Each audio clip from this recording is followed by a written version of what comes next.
Hi friends, Shri Swami Samarth. मी सीमा आणि स्वागत आहे तुमचं माझ्या सीमाज लाईफस्टाईल या चॅनलवर. तर आज महाशिवरात्र. घरातली छोटी-मोठी कामं उरकून फराळ वगैरे करून आम्ही रेवणसिद्धाच्या यात्रेला जायचे ठरवले. आमच्या गावापासून 7 ते 8 किलोमीटर अंतरावर रेणावी हे गाव आहे व तिथं नवनाथांपैकी एक नाथ म्हणजे रेवणसिद्ध चे जागृत देवस्थान आहे. महाशिवरात्राला येथे मोठी यात्रा भरवली जाते. आम्ही दरवर्षी या महाशिवरात्रेला रेवणसिद्ध महाराजांचे दर्शन घेण्यासाठी येतो. हे खूप जागृत देवस्थान आहे आणि यावेळेला तर काय रिद्विका आली होती. मग तर काय विचारूच नका.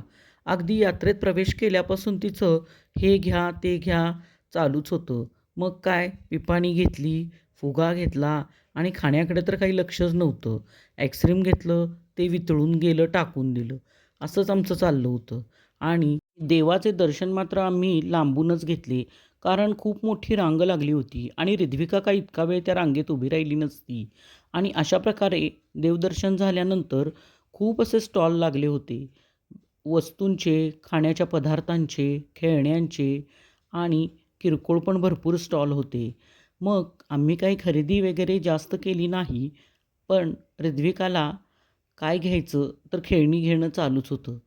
तिचं काय खरेदी संपतच नव्हती. मग म्हटलं काहीतरी थंडगार घ्यावं म्हणून आम्ही मिल्कशेक घेतलं आणि पुढे गेलो. तर मंदिराचा परिसर खूप मोठा आहे बरं का आणि इथं व्यवस्था पण खूप छान केली आहे आणि मंदिराला डेकोरेशन पण खूप छान केलं होतं. रिद्विकाचं फुग्याकडेच त्या लक्ष होतं. बघा ती कशी खेळतीये आणि दर्शन घेऊन या गर्दीमधून कसंबसं आम्ही बाहेर पडलो. मी काय या यात्रेत खरेदी केली नाही, कारण या यात्रेतले वस्तूंची क्वालिटी अगदी खालकी असते. त्यामुळं मी नुसतं विंडो शॉपिंग करून पुढे गेले आणि बघा कसं मंदिर सजवलंय.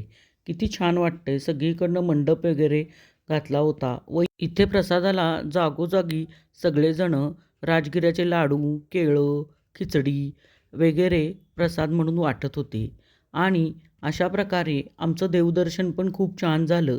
व नंतर आम्ही आलो पाळणे जिथे लावले होते तिथं. कारण रिद्विका म्हणत होती मी राऊंड राऊंडमध्ये बसणार आहे. पण किती तिला सांगितलं तरी ती काय त्या राऊंड राऊंडमध्ये बसली नाही.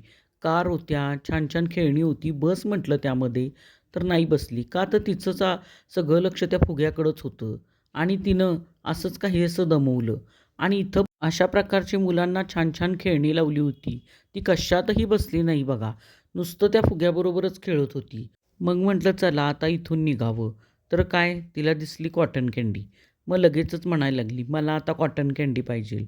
मग घेतली आणि खाल्ली तर काही नाही बरं का. पण घेण्याचा खूप वेळ तिला आहे. दिसेल ते घ्यावं असं तिला वाटतं.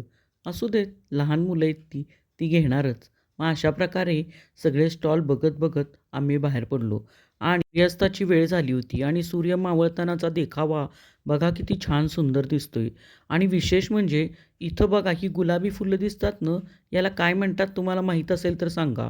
हे सगळ्या डोंगरावर होतं पसरलेलं. त्यामुळं हा डोंगर अगदी गुलाबी असा दिसत होता आणि खूप छान क्लायमॅक्स दिसत होता. मला तर खूप आवडला. आजचा व्हिडिओ तुम्हाला आवडला असेल तर लाईक, शेअर आणि सबस्क्राईब करा. भेटूया नेक्स्ट ब्लॉगमध्ये. बाय.